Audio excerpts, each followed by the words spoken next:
Sintoniza Sin Fronteras. Estamos en Tijuana, en la colonia Independencia. Somos una productora y centro de emisión de videos en vivo. Contamos con opciones para asociaciones civiles, pequeñas y medianas empresas, emprendedores y para público en general. Te podemos ayudar a hacer tus sueños realidad. Recuerda que lo único imposible es aquello que no intentas.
Hola, ¿qué tal? Buenas tardes. Los saluda Víctor Bustamante Estrada en una edición más de su programa de Libre Expresión, una producción periodística hecha con libertad de pensamiento para usted. Estamos transmitiendo en vivo y en directo desde Sintoniza Sin Fronteras, ubicados en calle Libertad, número 1724 del fraccionamiento Ascona, en la colonia Independencia de esta bella y hermosa ciudad de Tijuana, la frontera más visitada del mundo.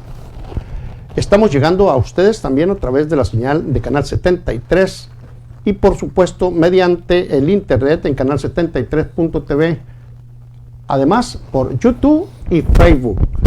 Bien, Libre Expresión el día de hoy va a presentar un programa que lo hemos titulado Cuando las cosas empiezan mal, terminan peor.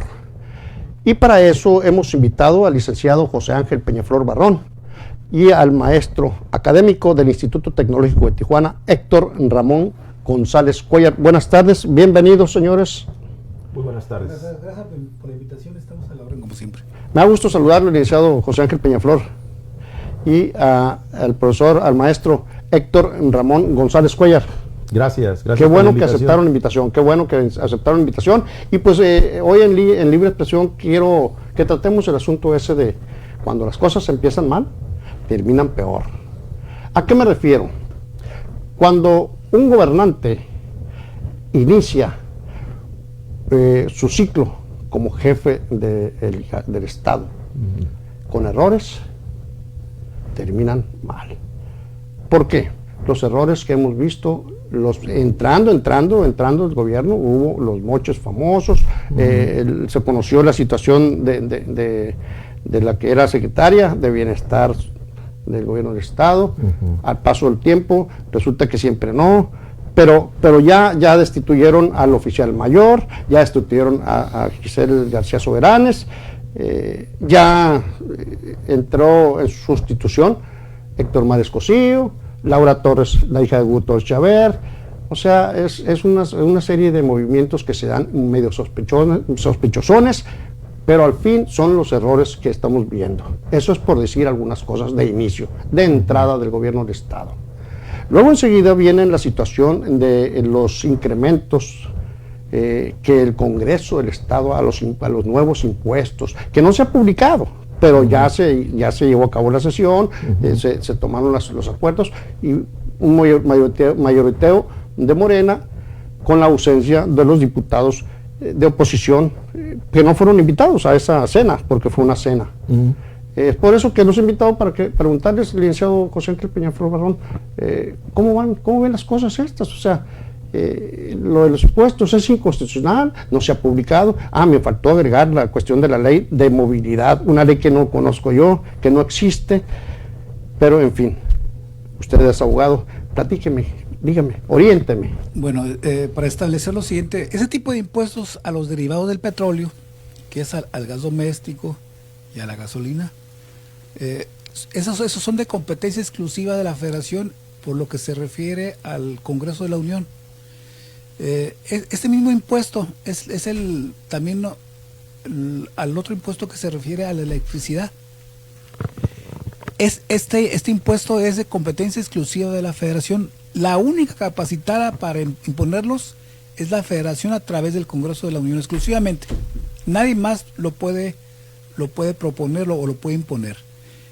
Como hay otros tipos de impuestos y otro tipo de facultades que son de uso exclusivo para el Congreso de la Unión. Por ejemplo, la declaración de guerra también es exclusiva del Congreso de la Unión. Para crear límites entre estados y municipios, el Congreso de la Unión. Entonces, cuando se invaden ese tipo de facultades, es cuando el ciudadano tiene derecho a irse al amparo. Por eso es que sospechosamente no se han publicado, porque no están seguros lo que vaya a suceder. Ya ahorita el gobernador del estado, Jaime Bonilla, ya dio a entrever que su carro sí tiene reversa, porque vio que están haciendo un gran movimiento en contra de ese tipo de cuestiones de carácter económico y político, porque pues no está dentro de la esfera política como lo está haciendo López Obrador. Dice López Obrador que no hay en apariencia aumento de impuestos o creación de nuevos impuestos, que en el fondo sí los hay. Sí hay aumentos, porque el hecho de que el año pasado costara 3 pesos y ahora vale 4, es un aumento con todo y que lo quieran disfrazar de que es un ajuste de carácter inflacionario. Finalmente es un aumento. Y con el consabido aumento a los ingresos de los trabajadores, que fue del 20%, y que ya fue borrado por todos los aumentos en la canasta básica, en los productos, el petróleo, los cigarros, las sodas, todo aumentó. Y las grandes empresas acaban de anunciar fríamente que van a tener un aumento en el pan, en los huevos, la tortilla ahora ya vale en algunos lugares hasta 20 pesos el kilo. Hay otros lugares donde vale 19. Entonces, eso invariablemente que impacta a la sociedad, impacta a la clase trabajadora. Yo era de la idea que finalmente se deben de crear nuevos impuestos. No aumentar los que ya hay, sino crear nuevos impuestos, pero que vayan dirigidos fundamentalmente a la riqueza, a las grandes ganancias, al sistema financiero nacional. Y siempre pongo, por ejemplo, a la pequeña Bolivia. La pequeña Bolivia tiene un impuesto a los servicios financieros, a las ganancias de los servicios financieros, del 50%. El 50% de las ganancias están grabadas como impuesto en favor del Estado. Colombia lo tiene al 47%. Venezuela lo tiene al 42%, si no recuerdo. México tiene mecanismos para evadir ese tipo de impuestos. Ustedes han de recordar aquellas famosas transacciones que se hicieron de la venta del Banco Nacional de México, que evadieron cerca de 4.300 millones de pesos por la operación de compraventa a un grupo internacional gringo. Recuerdan la famosa venta también de las acciones de la cervecería Modelo, o la venta de la Moctezuma, que equivaldría a impuestos de alrededor de miles de millones de pesos y nunca se cobró, gracias a ese tipo de mecanismos que anteriormente había y que beneficiaban únicamente y exclusivamente a la gente del poder. Entonces, yo creo que los gobiernos deben de poner impuestos nuevos, pero a las grandes fortunas, a las ganancias, a la riqueza. La clase trabajadora ya está harta de impuestos. Además, la clase trabajadora y la clase media son las que sufragan alrededor del 80% de los ingresos de este país. Esto se ha notado. Recientemente miré por ahí una publicación acerca de la forma como están capturando, regresando o recuperando los pagos de impuestos sobre el predial. Y curiosamente son puras familias multimillonarias aquí en Tijuana. Y las referencias están ahí anotadas en la publicación que se hizo. Estamos hablando de millones de pesos. Cuando bien dice usted, la gente, el trabajador, todos son los primeros que van y aportan y son los primeros que van y pagan su predial y todas esas cosas. Y a ellos no les regresa nada y todo.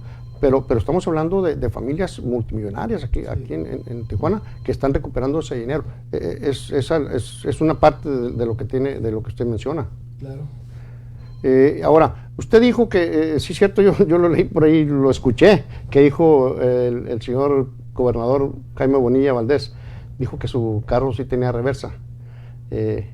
A mí se me hace que se ha desvielado el carro. ¿No, señor maestro? El compañero. ¿Maestro?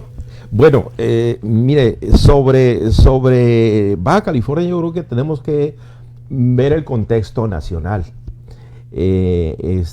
Así como está Baja California, tenemos evidencias vía prensa, vía testimonios de personas que, por ejemplo, de Sinaloa o de Jalisco, que tienen un compromiso muy serio con los grupos priistas. No fue un accidente, no fue una casualidad la tersura del cambio de régimen, de la transición que se dio. Recordaremos aquellas caminatas, aquellas visitas, aquellas pláticas a solas entre Enrique Peña Nieto y Andrés Manuel López Obrador, en donde parecía que pudiera haber sido José Meade el que estuviera allí en vez de la presencia de Andrés Manuel.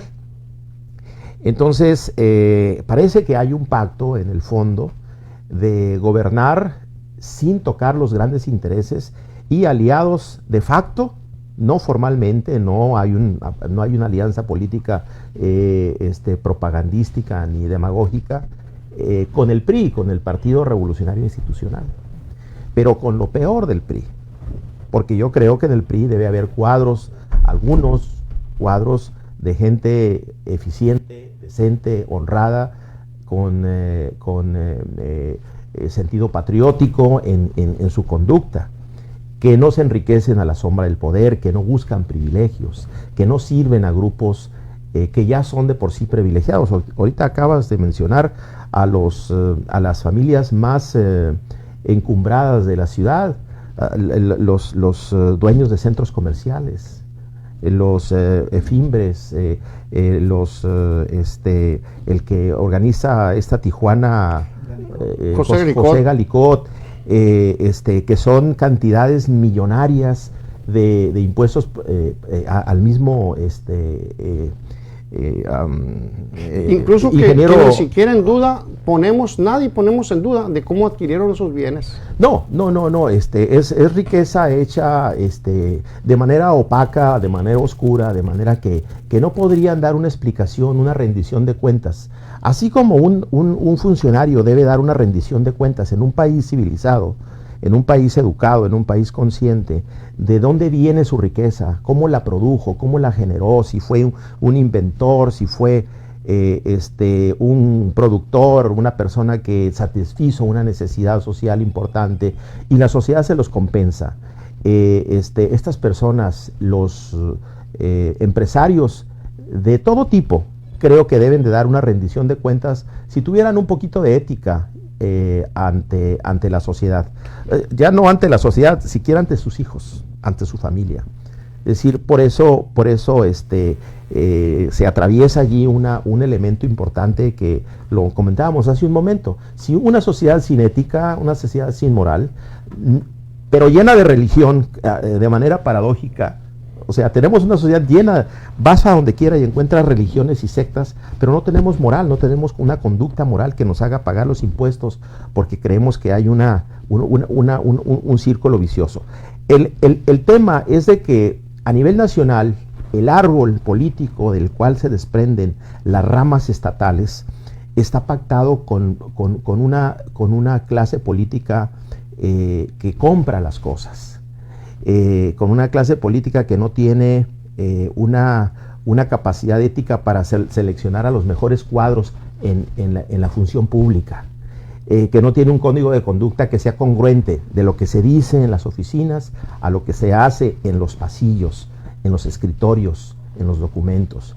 En el caso del predial es increíble cómo hay tantas obras, hay tantos déficits de infraestructura, ya no digamos en la educación o en la salud, simplemente en el alumbrado para que no asalten a la gente, en la pavimentación o en el servicio del agua, en obras básicas que implican drenaje, agua o empleo para hacer, digamos, irnos al hueso del bienestar de la sociedad.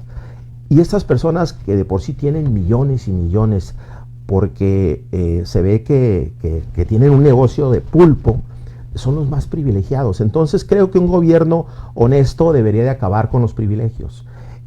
No estamos hablando del SAT, no estamos hablando de la devolución de impuestos, no estamos hablando de que Carlos Slim o Televisa o Azcárraga o los mismos Salinas Pliego deben millones y millones, cientos de miles de millones de pesos al fisco y que los tienen detenidos, congelados, porque dicen que invierten, pero al mismo tiempo no hay la inversión que se requiere. En el caso de Baja California, los personajes más importantes de la estructura gubernamental son priistas. Para mí, en lo personal, el verdadero gobernador no es Jaime Bonilla. El verdadero gobernador, el que atiende, el que despacha, el que designa, el que da órdenes tras un cómodo escritorio, es el licenciado Leiva Mortera. ¿Sí? Jicotenca Leiva Mortera. ¿Por qué Jicotenca Leiva? Porque tienen, creo yo, en mi humilde visión como ciudadano, que hay una comunicación muy estrecha, una alianza muy estrecha con el licenciado Manuel Bartlett, muy cercano al círculo de poder más íntimo de Andrés Manuel. Y no olvidemos que en la apuesta aquella de la presidencial en el 88, los punteros, los finalistas fueron precisamente Carlos Salinas, de triste memoria y negra memoria, y Manuel Bartlett. Entonces, este poder que tiene el licenciado Bartlett se lo ha transmitido, se lo ha delegado, han confiado en Leiva Mortera y en su familia y en su círculo, es un pulpo. Y ahí está Fernando Castro Trenti, ahí está Amador Rodríguez Lozano, ahí están toda una serie de personajes que gozan de la confianza, mas no de la capacidad, ni de la eficiencia, ni de la rendición de cuentas para servir al Estado. El Estado tiene muchas carencias. Hay carencias en las escuelas, hay carencias en las clínicas del Seguro Social, hay carencias en el Hospital General, hay carencias en las guarderías para cuidar y educar a los niños, hay carencias en la pavimentación, hay carencias en la seguridad pública. La policía mexicana, lo dicen organismos especializados, es una de las más ineficientes, más corruptas y que más torturan a la gente. Y ahí tenemos nosotros el ejemplo del teniente coronel Leizaola, que no es famoso solamente porque ha enfrentado personalmente a los delincuentes, sino es famoso por las acusaciones que tiene de torturas a los policías o a los delincuentes. Y de esa manera creo que nos comparamos con las dictaduras sudamericanas. O sea, y otro ejemplo claro que se le está escapando, García Luna. Bueno, está en Estados Unidos. Sí. Y yo alcanzo a percibir por ahí un olorcito como de que va a ser un delincuente como informador, o ¿cómo le llaman? Como testigo protegido de Estados Unidos. Delator de los presidentes. Sí. García Luna va a ser una caja de sorpresas, como puede ser un acto propagandístico, demagógico, de simulación de justicia, porque ese es otro problema. Y aquí el licenciado nos puede hablar de ese tema de manera muy amplia y profunda. el brazo de la justicia, no solamente de los ministerios públicos, de los agentes del Ministerio Público, de los jueces, de la burocracia, de la maquinaria, es el que tiene dinero, puede cometer delitos o influencia o poder o nombre o apellido. Es el caso del ingeniero Han Rong, o sea, que está señalado cada semana por un periódico, un semanario, por el Z, de ser el autor intelectual más evidente del asesinato del gato Félix y de una de sus nueras. O sea, situaciones que nunca se investigaron. ¿Por qué? Por el poder. El día que se encontraron las armas por el ejército, pues a los pocos días el aparato de justicia se maniobró para... Y eso es un ejemplo de cómo Genaro García Luna también puede salir bien librado de esta situación y mandar chivos expiatorios, pero no a los peces gordos. Ya que concluyo con esto, Andrés Manuel dijo dos cosas muy importantes que no han cumplido, y ya es tiempo que nosotros toquemos la puerta en esa dirección, de que para tener una sociedad organizada políticamente se debe de hacer una formación académica y política de los cuadros del partido, en este caso Morena. Que el 50% de las canonjías que tenía el partido, que tiene el partido, se dedicaran a la capacitación política. Y no se ha dado un solo centavo a los dos principales gestores de este trabajo, de formar conciencia, de hacer ciudadanos, de hacerse primero responsables, de cumplir con las tareas que tenemos como ciudadanos, como obreros, como trabajadores, como padres de familia, como colonos, y buscar el ejercicio también de nuestros derechos y facultades como ciudadano. Una asignatura pendiente grave, porque Lula da Silva y Dilma Rousseff perdieron el poder porque descuidaron esa parte en un país tan importante como Brasil. Y lo mismo pasó con Ecuador. Rafael Correa no atendió la organización de su partido. Un partido que debe representar los intereses generales, no de secta, no de la clase alta, ni menos de la clase política. Lo mismo pasó con Kirchner, y quizá lo mismo esté pasando en Venezuela, que los están estrujando porque no hay una conciencia política, no hay una organización, no hay una movilización, no hay una idea de cómo defender a la patria. Y eso está pasando también en México. La otra asignatura pendiente es esta provocadora idea de devolverle al pueblo lo robado. Esa idea de que el instituto para devolverle al pueblo lo robado. Suena muy provocador, insisto, de que, bueno, te dices, bueno, ¿qué gobernante, qué diputado, qué gobernador, qué alcalde, qué senador no ha hecho movimientos turbios para tener lo que tiene? Si hiciéramos una investigación nada más al azar, de 10 gobernadores en el estado, en la República Mexicana, uno de ellos aquí, ¿quién le gusta? Lourdes, o Osuna Millán, o Leiva Mortera. ¿Cómo se hizo de sus bienes? No vamos a los alcaldes, nada más, o a los secretarios de Estado. Yo creo que ahí se resolvería una ingente masa de riqueza que de lo público se trasladó a lo privado vía ilegal, vía inmoral, y que está detentado y que la detentan y que forman los grupos. Entonces, hasta ahorita solamente han metido a la cárcel y todavía no se sabe dónde están los 5,000 millones de pesos que se desviaron por parte de Rosario Robles. Está en la cárcel, pero nadie ha dado una explicación clara de dónde fueron a parar 5,000 millones de pesos, porque no es cualquier cosa.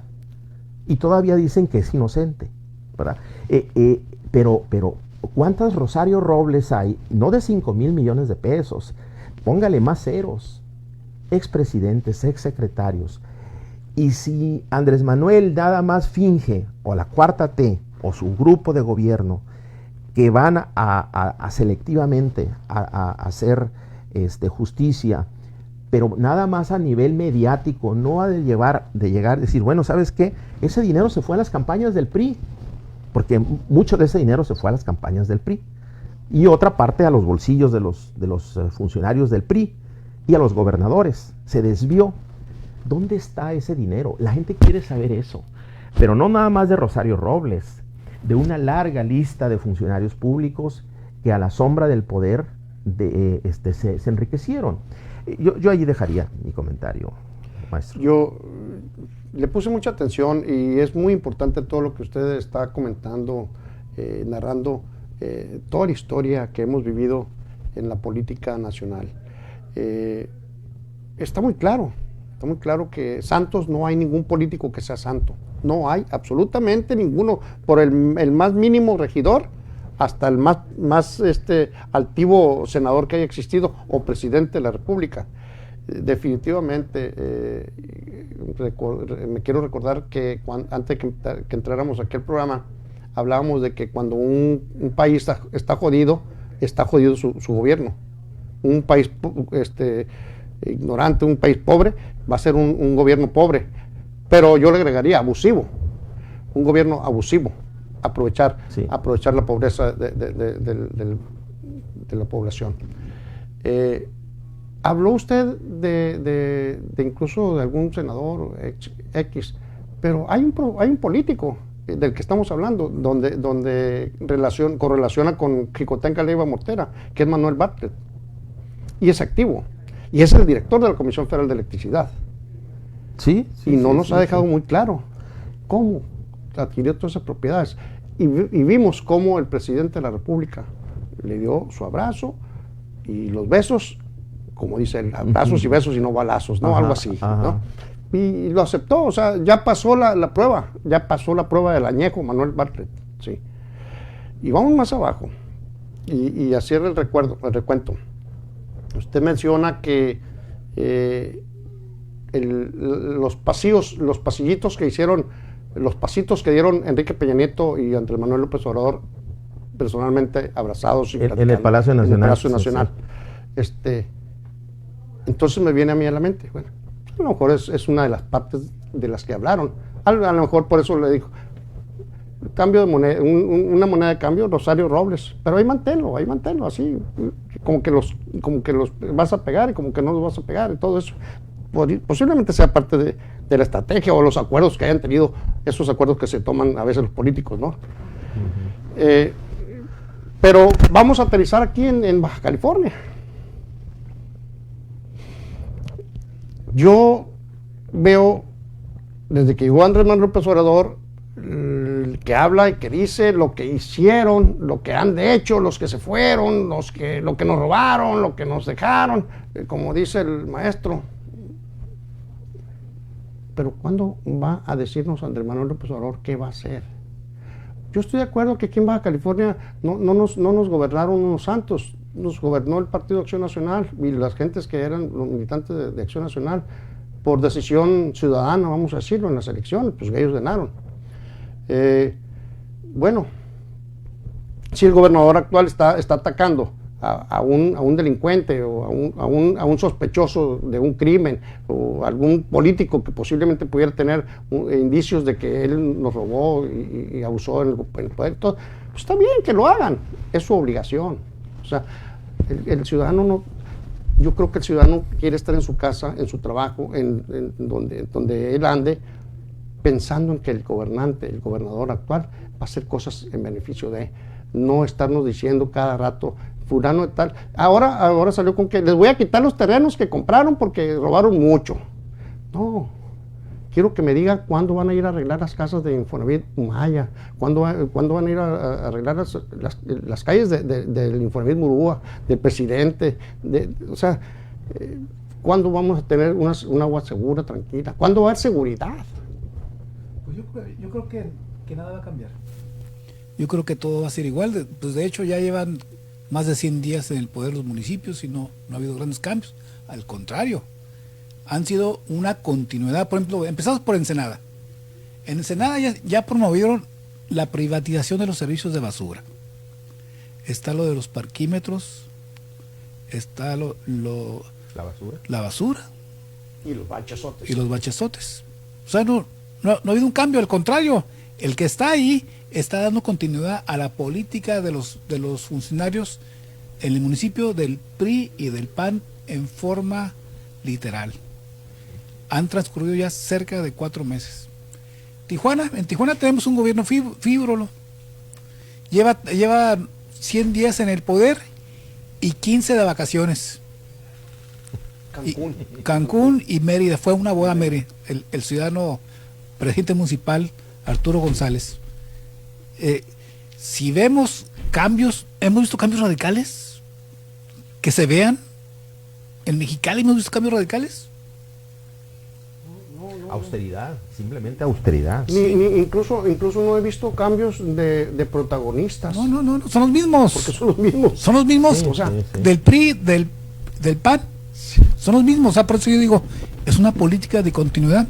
Por ejemplo, en Mexicali está la frívola presidenta municipal Pilar y su marido, el que Carlos Torres, el que antiguamente era panista, que ahora es Carlos Torres, que ahora es morenista y encargado de un programa del centro, Íntimo amigo de Felipe Calderón. íntimo amigo de Felipe Calderón. Entonces, Ahijado. Íntimo amigo íntimo. de Felipe Calderón. Entonces- íntimo. Y cuando me refiero a íntimo, es íntimo. Sí, entonces Caray. nada ha cambiado. Nada ha cambiado. Siguen los mismos privilegios para los mismos burgueses de Tijuana. Ustedes lo acaban de decir hace un momento. En relación al impuesto predial, son los mismos. Son los Fimbres, son los Mauricio Fernández, son los Musquis, Baloyán. los Baloyán, el cuate Los Fimbres, José Galikov. Galikov. Los Fimbres son los mismos. Musquis. Son los mismos que han explotado a los anteriores gobiernos, les han dado privilegios, les han dado canonjías para no pagar impuestos altos, impuestos bajitos. El aeropuerto de Tijuana, que debe más de 800 millones de pesos de impuesto predial. En Tijuana se recaudan alrededor de 1.700, 1.300 millones de pesos anualmente por impuesto predial. No ha habido política para ampliar la base de contribuyentes para el impuesto predial. Las zonas ejidales también deben pagar. Ahí hay un grave rezago de pago de impuesto predial. La zona este paga muy poco impuesto predial porque no han ampliado la base de contribuyentes. En Tijuana debía ser la contribución de alrededor de más de 2.000 millones de pesos, casi pegándole a los 2.500 millones de pesos. Apenas se logran recaudar alrededor de 1.300 y en vez de 1.700 millones, depende del año y las campañas. Y luego los devuelven, una parte la devuelven. Y luego una parte la devuelven porque hay los grandes burgueses de Tijuana, los grandes caciques se amparan y se los devuelven. Así con esa manera.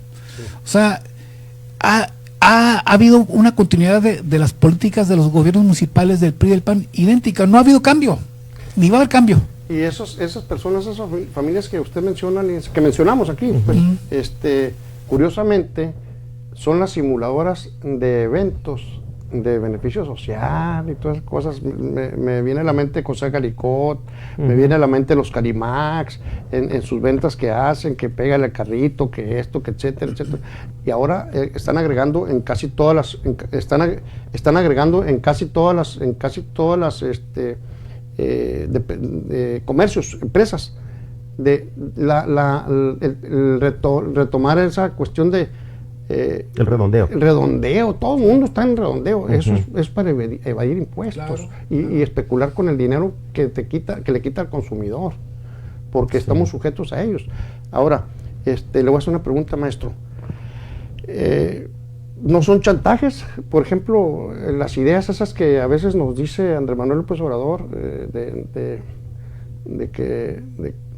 de cómo hacer las cosas, de que su abuelita le sacó la lengua, de que se portó mal, de no lo vuelvas a hacer, o sea, de cómo era antes y ahora cómo estamos nosotros mejor. Mira, para que la gente piense que vamos bien. Tenemos un fenómeno político y mediático en la personalidad de Andrés Manuel López Obrador. Yo soy de la posición de que sí se deben de aplaudir las cosas que concluyan en resultados positivos para la sociedad. Se debe de aplaudir y se debe de apoyar. sin ninguna mezquindad. Pero sí no perdamos de vista la capacidad crítica que tiene el ciudadano. El ciudadano común y corriente se da cuenta, no es tonto, absolutamente. Creen que lo es. Y hay que cuestionar los errores y las desviaciones y las mentiras o las medias verdades. Yo creo que hemos dejado de lado el gran espectáculo que da de lunes a viernes en las mañaneras, que todo el mundo dice que no le contestan las preguntas y que da clases de historia, que más que nada, pero ese es un ángulo. El otro ángulo es que aquí es una parte inteligente, creo yo, de Andrés Manuel, de que neutraliza los medios de comunicación. ¿Por qué los neutraliza? Porque en la mañana da noticia y acapara las 8 columnas de los periódicos. Y hay un gran poder, eso no podemos nosotros dejar de verlo, no podemos darle la espalda a ese fenómeno. El gran poder que tienen los medios de comunicación, que son privados, el gran poder que tiene el capital para las inversiones. Se me cayó perdón. Disculpe. El gran poder que tiene la iniciativa privada con los chantajes que se da. Yo invierto siempre y cuando me des condiciones de privilegio. Esa situación es la parte más difícil. Y quiero tocar ahí ese tema porque hay gente que no se explica la presencia de Alfonso Romo en la asesoría, en la oficina de la Presidencia de la República, que es una posición estratégica, porque es el que coordina, es el jefe del staff, el jefe en cierta forma del gabinete, del gabinete federal. Y hay personas que dicen, ¿qué está haciendo una persona con esas características empresariales, con conflictos de intereses? Acordémonos que Ursúa, el que fue el primer secretario de Hacienda, renunció y en su corta carta decía que había un conflicto de intereses entre proyectos que estaba haciendo a nivel donde iba ganando dinero Alfonso Romo y su función pública, es decir, ¿de qué lado estás de la cancha? ¿Eres funcionario público o eres empresario? Defínite.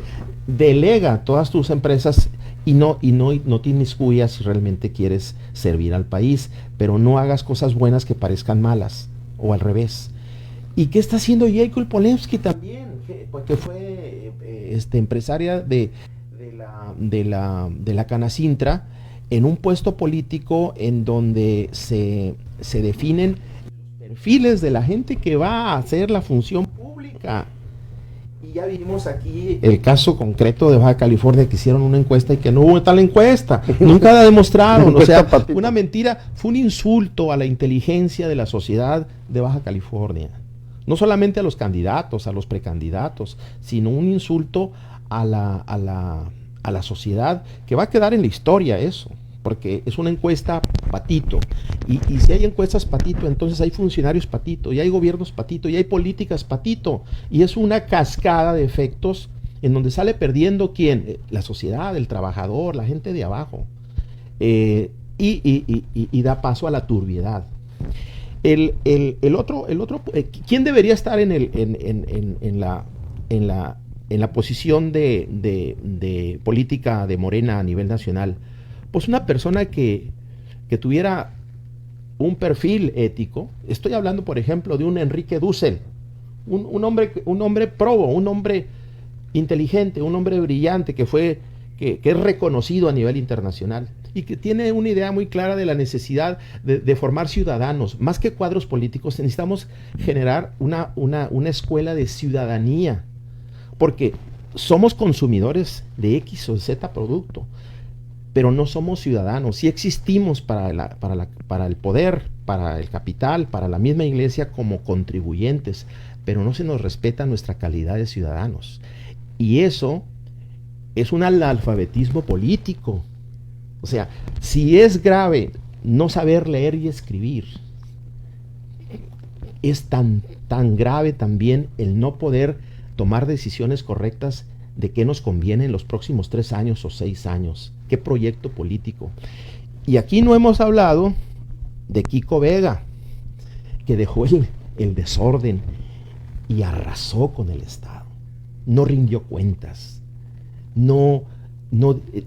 Parecía que estaba hablando una persona ebria cuando se dirigía Dijo, o sea, parecía que estaba intoxicado, en que no estaba en sus 5 sentidos. Y ¿cómo lo soportamos en Baja California? A Kiko Vega. Un hombre intolerante.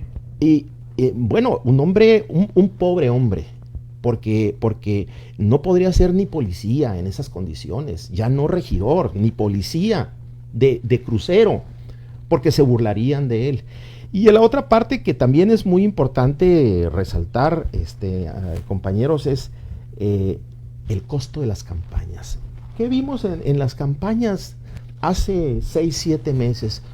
Un derroche, un desperdicio, un desplante de espectaculares que cuestan una fortuna.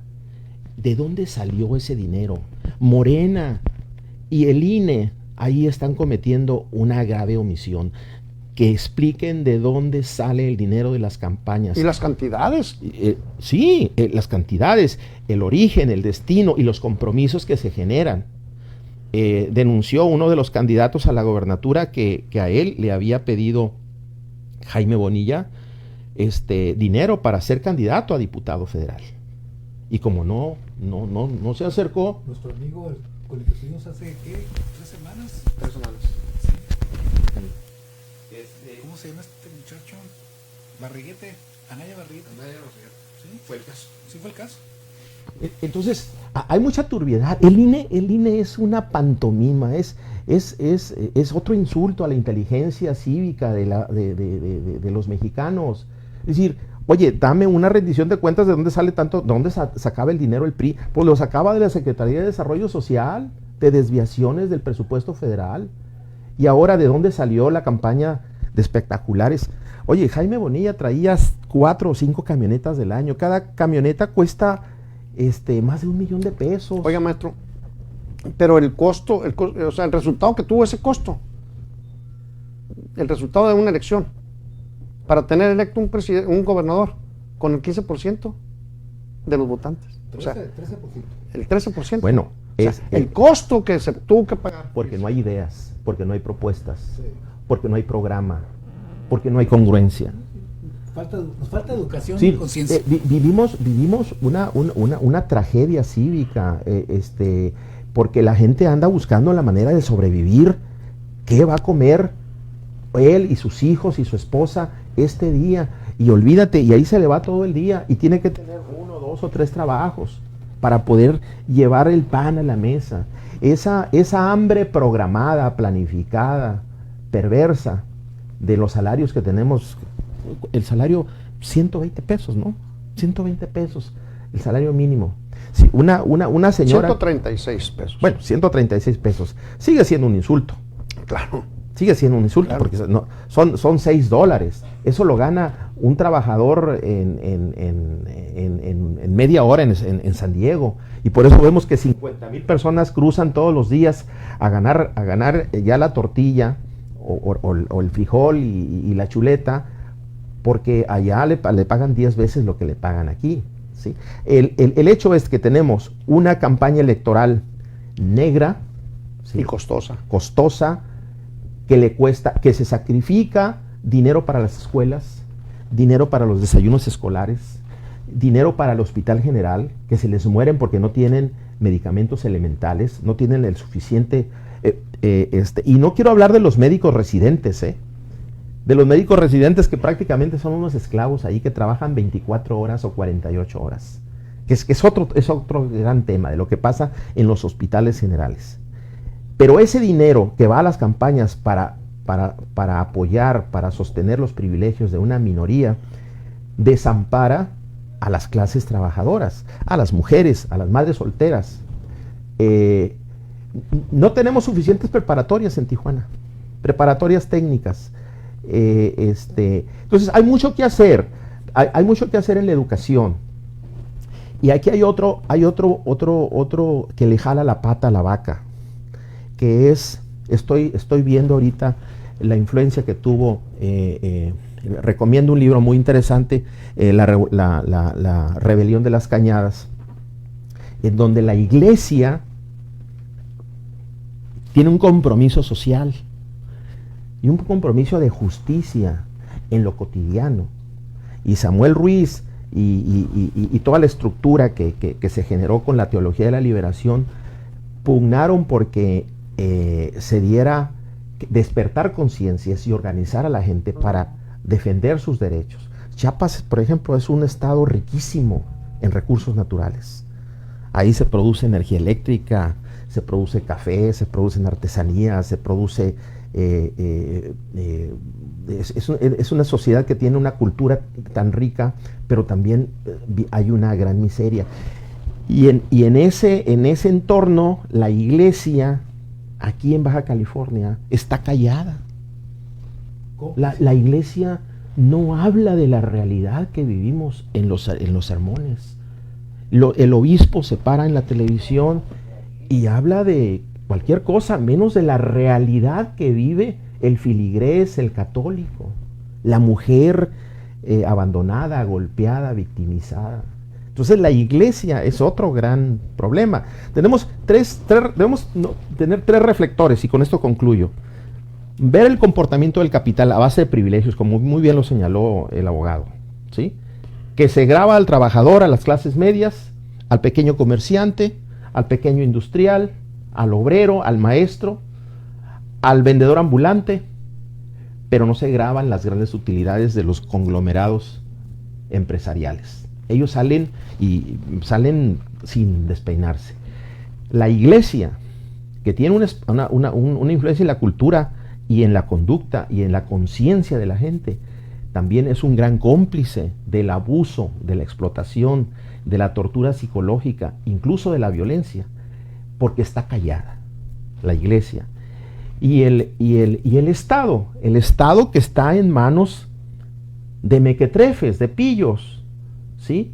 Y eso lo está permitiendo Andrés Manuel, con una gran inconformidad de las bases, en Morena y en la sociedad en general. Se ve que no puede ser que esté Castro Trenti, uno de los funcionarios más corruptos en el gobierno, representando a Baja California. Enemigos antiguos. Sí, ahora son nuestros amigos, se cambiaron, ¿no?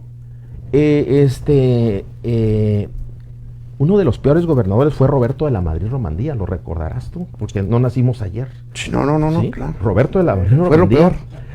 Fue de los peores, pero después le siguió quizá uno peor, que no tuvo los escándalos que tuvo Roberto de la Madrid. Roberto de la Madrid robó con todo y su familia y se enriqueció y compró hasta la belleza, nuestro México la compró. Compró hasta lo que no se vendía. Ándele. Compró hasta lo que no se vendía. O sea, no es nada personal contra los nombres que estamos funcionando. No. Es que han hecho pedazos el Estado.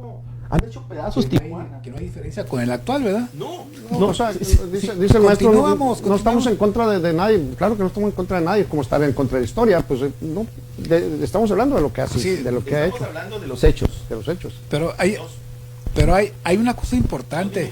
Hay una cosa muy importante aquí en el estado de California. En el estado de California, si ustedes recuerdan, todos y cada uno de los gobernadores que ha habido, todos se han aprovechado, pero han sido contrabandistas, han sido merolicos, han sido protectores del narco de los 50, en los 40. Desde Rodríguez. Sí, de Abelardo Rodríguez. Abelardo L. Rodríguez. Entregado a la mafia de todo el país y el estado de California. ¿Qué diferencia le encuentran respecto de este? Ninguna diferencia, licenciado, porque es como si quisiéramos encontrarle una diferencia a la posición geográfica que tiene la ciudad de Tijuana. Es una posición estratégicamente muy importante para el trasiego de armas, de droga, de dinero, de todo. Entonces, somos vecinos del estado más rico de la Unión Americana. Yo concluyo diciendo, Jaime Bonilla va a ser uno de los más entreguistas abiertamente de los recursos del estado de Baja California a los gringos. Está programado el agua, la energía, las minas, las costas, Hasta el territorio. Hasta el territorio. Hasta en un momento dado, sí. Ese cuate es un peligro, para mí es un verdadero peligro porque puede entregar incluso el estado de California, como tú bien lo dices. Así terminamos, yo creo que... Muy bien. Sí, mira, si revisamos la historia, les recomiendo un librito que se llama La historia de Baja California de David Piñeira y de Miguel León Portilla. Son 200 páginas, muy recomendable, desde las primeras, desde los yumas que vienen de Yuma precisamente, ¿no? De ahí parte toda es necesario conocer la historia de Baja California. Y desde allí Esteban Cantú, el coronel Esteban Cantú, es decir, el primer gobernador fuerte que sobrevivió a todos, fue aliado de Pancho Villa, de Porfirio Díaz, de Madero, y luego de Carranza, y luego de Obregón. Sobrevivió, quién sabe, tuvo una habilidad que se las ha de haber heredado a los del PRI. Pero que ya defendía y protegía el narcotráfico. Al único que no pudo sobrevivir fue a una mujer. Muy bien. Bueno, ese Eugenio es el otro, ¿cómo se llama? El que murió en Scalexico. Bueno, el hecho es que los políticos están troquelados desde la historia para enriquecerse. Y en ese sentido, tenemos que romper el paradigma. ¿Cómo le vamos a hacer? Tenemos que ponernos de acuerdo, tenemos que hacer el debate. Yo creo que estos programas son la oportunidad de encontrar ideas y propuestas para la sociedad en el sentido de cómo cambiar de fondo esto. Muy bien, de acuerdo. Dejamos el pendiente ese para un próximo programa, porque ya se nos terminó el tiempo. Así que yo les voy a dar las gracias. Yo soy Víctor Bustamante Estrada y los invito para que el próximo viernes de 2 a 3 de la tarde nos sintonicen nuevamente en un programa más de Libre Expresión. Muchas gracias. Hasta la próxima.